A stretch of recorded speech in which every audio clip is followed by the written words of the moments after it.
Hello, in this video we're going to look at the NIM connector for Maya and its features in regards to NIM publishing and Maya file referencing. First, we can see, looking at the files of the NIM asset, I've already started two base names, one for the car model body and one for the car model wheels. Looking at Maya, we already have the file open for our car model body. Let's take a look at our wheels. We'll go to our NIM menu and choose Open. We go to our job, we'll choose our asset, which is car. Our filter options allow us to open published files or work in progress files. And we can choose our task. Right now we're working in model. We choose our base name of wheels and select our first version. Here we have our wheel model, and let's take a look at our outliner. And let's adjust our hierarchy tree. Okay, now that we have our simple group, let's save a new version. And we're going to go to NIM version up. If we were starting a new base name, we would choose Save As to start a new base name in an asset. We're going to enter a comment. And we can look at NIM to see that our new version's been logged. Now, looking back at Maya, what we'd like to do is create an assembly file that contains both of these elements. We can simply choose NIM import to import one file into the other, or to be able to work on those Maya files independently, we can reference them together. To reference these, let's first publish our wheels. We'll choose NIM publish. We can see a lot of our features are locked out because NIM knows we are publishing our wheel file. Simply, all we have the option to do is select a comment and a file extension. When I publish these files, NIM is going to make two files. One is going to be a working version, and the other one is going to be a published version, suffixed by an _pub. Here we'll see version up and publish complete, open work file. We want to click OK to go back to our working version stream. If we look at NIM, we can see that a new version's been created, but a published version has also been created and flagged as published. In the file system, this creates a symbolic link as a versionless version. Let's take a look at that now. Here we have the Maya project structure that NIM created. In our scenes folder, we can see all of our versions, including our published file. At the model level, we also have this file. This is the car model wheels.mb. Notice this has no version number. This file points to whatever the current published file is within that base name. So as changes are made and publishes are updated, this file will always remain current. Let's also publish our body so we can reference in both items.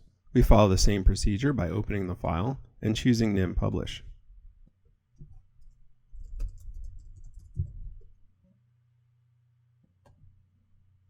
Let's create our assembly file by starting fresh. We'll start a new scene and choose NIM reference. As you can see, we're already in our asset car, and our filter's working files. Now we can reference these versions directly if we're looking at our working files, but we want to change our filter to published.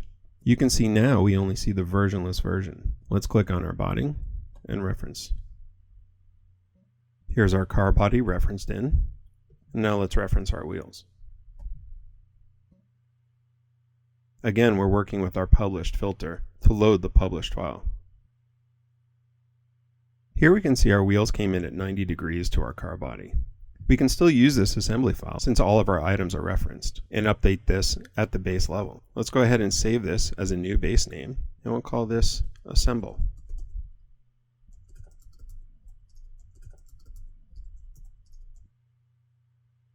Now let's make the adjustment in our car body.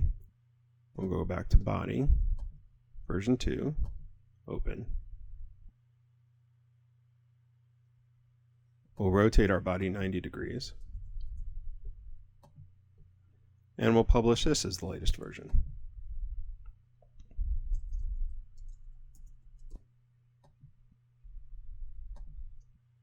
Now if we open our assemble, we can see that our car body and our wheels align properly. Now to use this file upstream, we want to publish this as our asset master. The first step is to publish our assembly. So we'll publish this file and call it final assemble.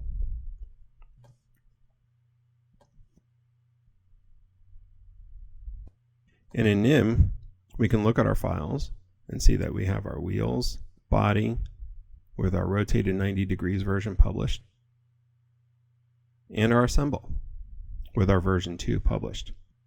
The next step is to set our asset master reference. We are going to choose which publish we want to be the asset master. Here I'm going to choose my assemble. It's going to ask me if I want to update my asset master reference, and I'm going to hit OK.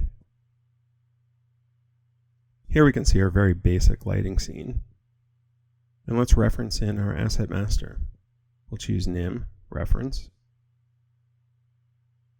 Go to our job, asset, car. And from our filter, we select asset master. There's only one option to select, as there is only a single asset master per asset. And we'll choose reference. And here we can see our full car brought into the scene.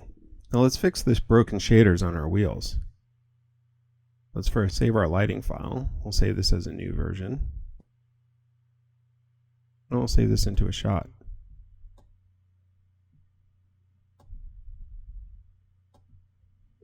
So let's go back to our wheels.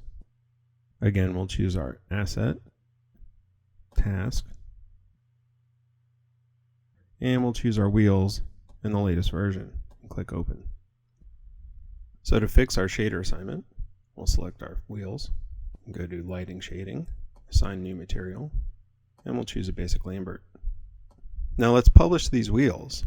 Keep in mind this is going to trickle upstream from the current publish all the way up to the asset master. So we'll choose NIM publish wheels fixed broken shader, and we'll click publish.